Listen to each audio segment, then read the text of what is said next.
I am hours from giving birth, from the event I thought would never happen to me, and R has gone up a mountain. When I text him, he sends his friend S to look after me and starts down the mountain. S is scared and has brought J. J is also scared and has brought beer. They watch me from a corner of the room as though I'm an unpredictable animal, a lumbering gorilla with a low-slung belly and suspicious eyes. Occasionally they pass me a banana. They try to put the football on.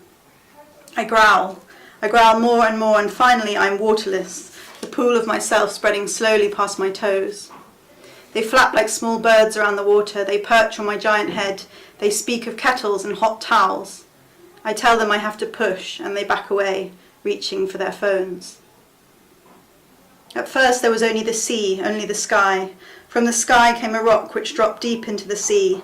A thick slime covered the rock, and from this slime words grew.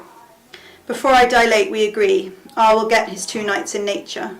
He will climb and trek, camp and forage.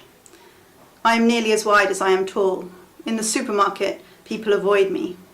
Sometimes in narrow hallways, I get stuck. All by itself, the head balls into place.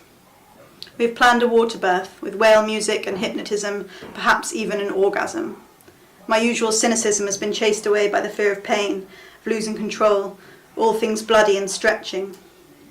The moment of birth looms ahead of me like the loss of my virginity did, as death does.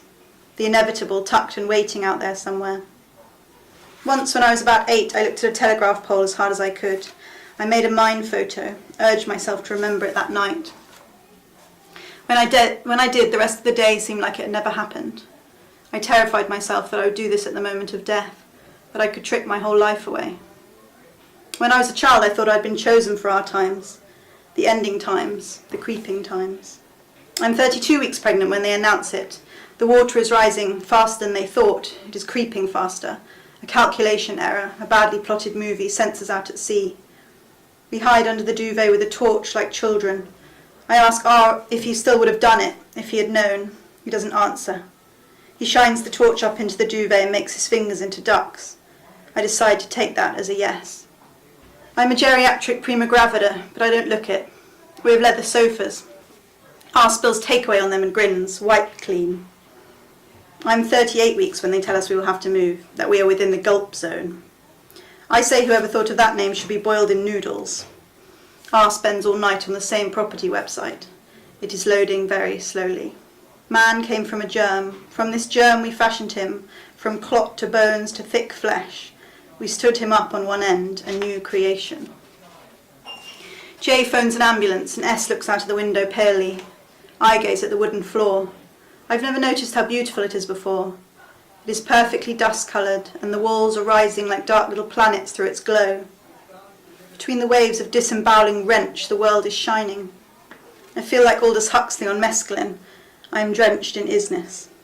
When I'm 39 weeks, they tell us we don't have to move, actually. It was all a mistake. Pinch of salt, R grumbles, glancing at my belly. R arrives 4 minutes after the boy is born, frowning in yellow into the midwife's hands. I'm too exhausted to hold him. My eyes ache from 3 hours of pushing. My undercarriage is a pulp. In the darkness, demons flew. Their shapes made a fearful noise until a voice called out, and they were still, and the silence was complete. I'm in the hospital when R comes to tell me, but I already know. The reports have spread through the ward like infection. In the bed across from me, a girl, possibly just young enough to be my granddaughter, cuddles her toddler on one side and her newborn on the other. Schoolboys visit her and let their eyes roam over my udders as they pass. I am veined and topless, doing skin to skin with the boy who is mysterious and silent. Occasionally he twitches, as though remembering something. In the night, a nurse with hunched shoulders like the start of wings comes to my bedside and lifts him to me. She says his eyes look like shark's eyes. They all do. The lady through the curtain has no baby, or she has one, but he is upstairs in a plastic box filled with wires and tubes, and she wails out for more drugs. Crash section, I hear the midwives murmuring. They give her the drugs. She has a radio and doesn't use headphones. She has her pain and no baby, so I don't say anything.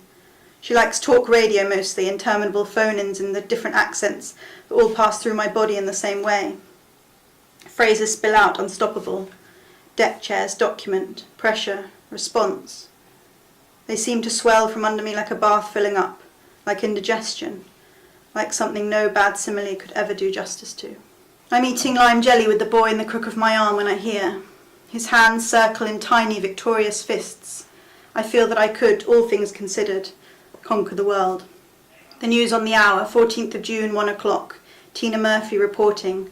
An unprecedented flood. London. Uninhabitable. A list of boroughs like the shipping forecast, their names suddenly as perfect and tender as the names of children.